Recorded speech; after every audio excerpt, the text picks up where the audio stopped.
Welcome back. It's great to have you with us on SABC's Prime Biz. Now, an innovation summit taking place in Johannesburg today was sponsored by Weber Shandwick. The public relations firm says it wants to emphasise the need for purpose-driven communications.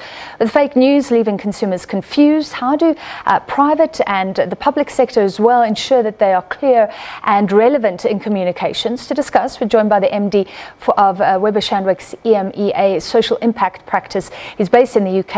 Brian Tjugum, thank you for being with us. Thank you. Pleasure to be here. What's the difference between purpose-driven communication and normal communication? I think what we're seeing with the client partners in business, that those who are leading with purpose, who are putting purpose at the heart of not only their communications but of their business strategies, are actually achieving greater success with consumers, greater retention of talented employees, and are increasingly satisfying investors' desires to look for companies who are putting purpose through their business. Purpose we see maybe at the heart of, at the core of, but also when we look at communications, it really needs to be at the top of everything else that is done. It needs to be put above a brand communication strategy. It needs to be put above a business strategy, operational strategy.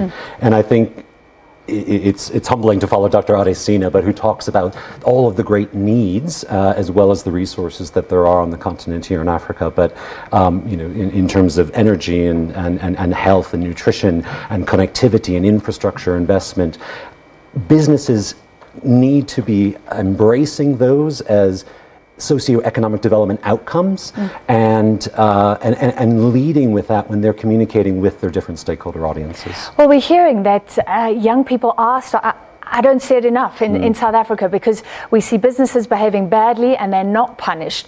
But apparently there is a generation coming up looking at ethics, looking at social investment, and eventually that will be the game changer. Absolutely. I mean, we see cultural movements, we see greater citizen activism, and they're the ones who are shaping social agendas for business as well as for governments. And we call them the millennials in communications, but the young people of today are demanding change, demanding transparency, demanding accountability. They're challenging the status quo. They're questioning these traditional societal norms under which business might have been operating, and they're going to be, as I see from my home country in the United States as well as across Europe and very much here as well, you know, they're going to be the saviors of our future. You talk about the evolution of the traditional drivers of purpose. What does that mean? So I mentioned, I think, the three important audiences for business. The first we call the conscientious consumer. 87% of global consumers today feel that businesses should place as much, if not more, emphasis on their societal interests as they do on their commercial interests. So placing as much interest on purpose as on profit. We see from employees, employers want to attract and keep and grow and retain talented employees, and we know that 77% of young employees today choose a workplace because they believe their employer's values are very much aligned with their own. Are companies listening? Because VW, the emission scandal, I mean, people are lying about the good that they're meant to be doing. I think crises and scandals cannot be ignored, and they're going to be surfaced much more readily and easily and quickly today. You look at what happened, I guess, with the financial sector and the global recession now 10 years ago. But now look at the banks like Barclays Africa that are so committed to community giving, are so committed to making sure that their values are lived throughout everything that they do. Yeah. Make it real for me. So I'm a journalist. I get a lot of PR information coming through daily. What do you advise people now to stand out, to be different, to catch my attention and consumers' attention? Yeah. I guess we advise our clients on first needing to define their purpose. And the CEO of eBay has a great quote, which is, when you're talking about purpose, ask yourself what would be the hole in the universe that would be left open if your business, your company didn't exist, and then how can you fill that gap? I just think that that's the way that we get bold, audacious, groundbreaking, an innovative, and inspiring kind of work in business.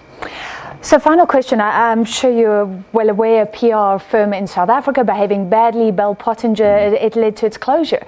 And people are looking at PR firms as well, certainly in this country. How do you deal with that demand to be purpose-driven and to be ethical? Our company leads with purpose. We've got a strong set of values that all 3,500 employees of Weber Shandwick around the global network believe in, subscribe to.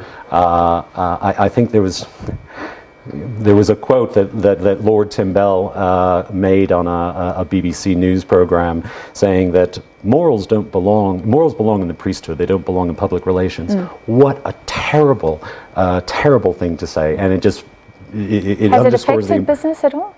What's that? Has it affected business at all, the scandal? I suppose bigger here than overseas? It hasn't affected it. It hasn't affected ours. I think, whenever any type of crisis like that hits, it's important that we all make sure that our houses are in order.